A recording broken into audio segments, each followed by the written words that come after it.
प्रश्न है, भगवान अपने बच्चों से कौन सी प्रॉमिस करते हैं जो मनुष्य नहीं कर सकते?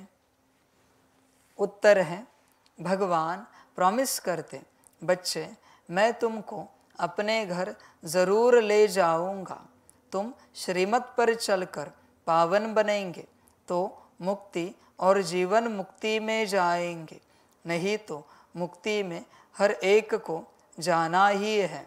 कोई चाहे न चाहे ज़बरदस्ती भी हिसाब किताब चुकतू करा के ले जाऊंगा। बाबा कहते, जब मैं आता हूँ तो तुम सबकी वानप्रस्थ अवस्था होती है, मैं सबको ले जाता हूँ। बच्चों, कभी लगा है तुम्हें कि तुम्हारी वानप्रस्थ अवस्था है? अनुभव हुआ है? किस किस को लगा है? जरा हाथ उठाओ। वानप्रस्थ, बूढ़े, ऐसे लगा है हमें कि हमारी वानप्रस्थ अवस्था हुई। बहुत अच्छा। और अगर आपको लगा है तो आपने क्या छोड़ा है? वानप्रस्थ का अर्थ है सारी इच्छा व्यय देना और राम नाम सत्य है। किया है ऐसे? चेक करो। या आज भी संसार में मन जाता है। और बाकी जिन बच्चों को नहीं लगता वानप्रस्थी नहीं है, तो यह क्या कर रहे हैं? क्योंकि मैं वानप्रस्थियों को बढ़ा रहा हूं। यहां क्या कर रहे फिर आप? जिनका मन संसार से निकल चुका है उन्हीं को मैं पढ़ा रहा हूं। मैं नहीं कह रहा हूं तुम निकालो, मेरी कंडीशन ही यही है। संसार से जिसकी बुद्धि, जिसका मन, जिसके संस्कार समाप्त हो चुके, निकल चुके, उन्हीं को मैं पढ़ाऊंगा, बाकियों को नहीं पढ़ाऊंगा।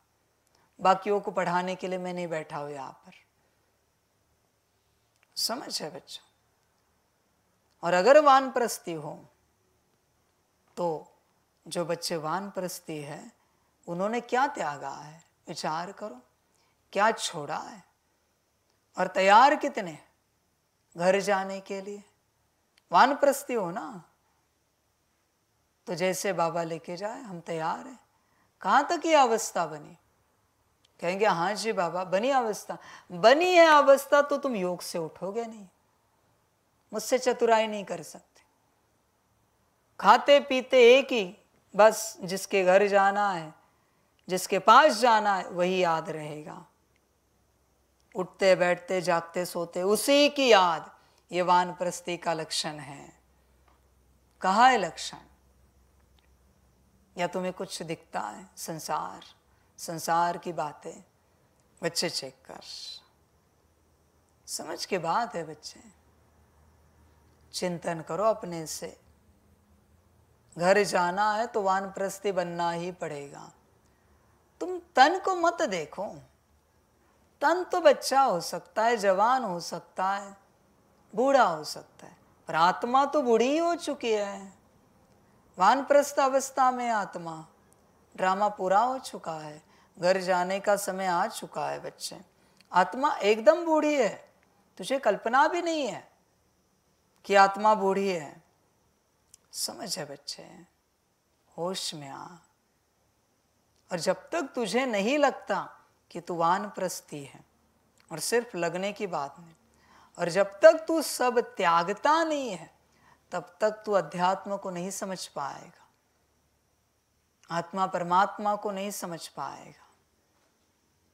समझ है बच्चे? जिसको पता होता है ना, अभी 1 मास में जाना है, डॉक्टर ने बता दिया 1 मास के बाद जाओगे, संकल्प नहीं कट कर। देखना उसकी अवस्था, क्या ऐसी अवस्था तेरी बनी है? और अभी तो 1 मास भी नहीं, कुछ दिनों की बात है, घंटों की बात है, मिनटों की बात है। देखना, जितना समय नजदीक आता है उसकी अवस्था देखना। अगर समझदार है तो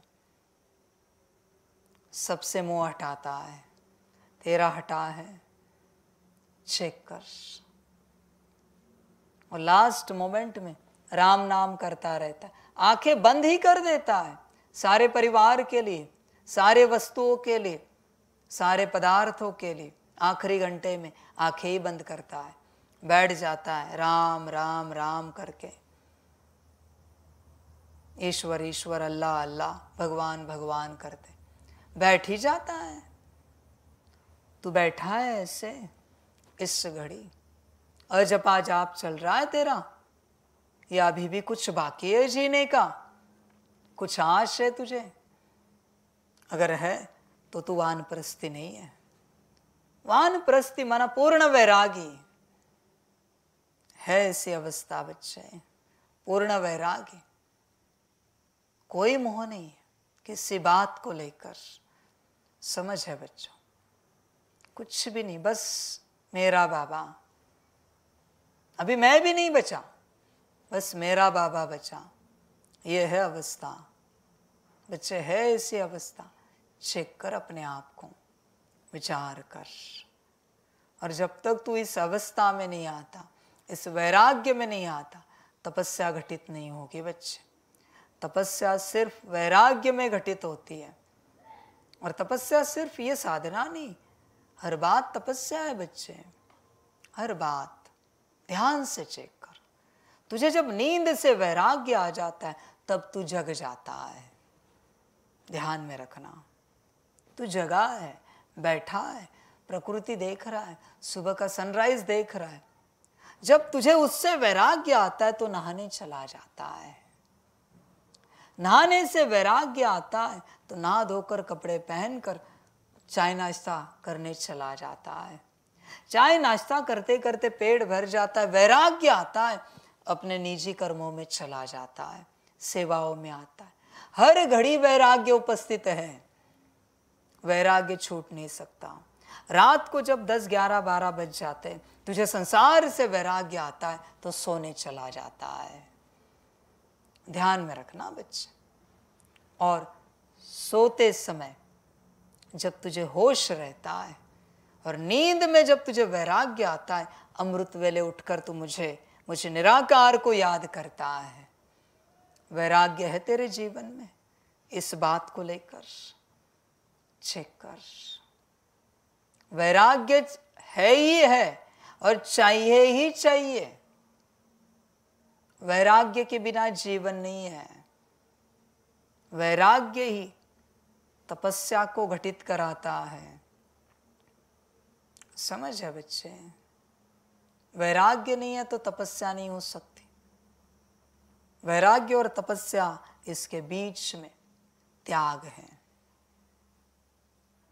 वैराग्य, त्याग, तपस्या, ऐसी यात्रा है बच्चे। है तेरी यात्रा ऐसी?